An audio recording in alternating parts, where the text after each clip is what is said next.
అన్నయ్య, ఎంతకాలం ఈ అజ్ఞాతవాసం?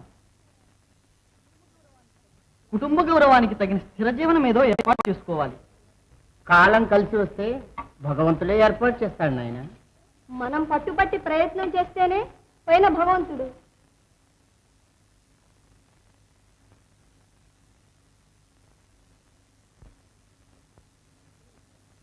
ఇంతకు వెంకన్న,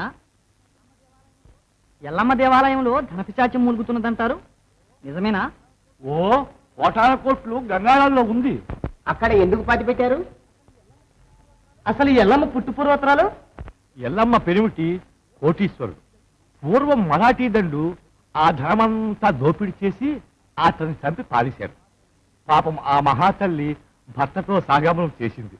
పిశాచిమై మీ పెద్దలను వేధిస్తూ వచ్చింది. సరే, దానికి పరిహారంగా ఆ ధనమే పాతేసి ఎల్లమ్మకి గుడి కట్టించారన్నమాట. అవును, అప్పటికి శాంతించింది. ఇంకే ఆ ధనం మనదే. సాధిస్తాను, ధర్మరాజ్యానికి వినియోగిస్తాను. వద్దు బాబో వద్దు.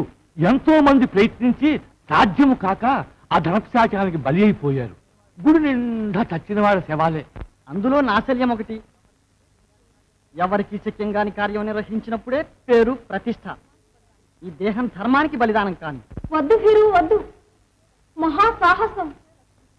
సాహసే లక్ష్మి. అయితే నేను కూడా వస్తాను. వద్దు, నువ్వు తప్పితే నీవు. సుబంది, నీ వెనుక నేను.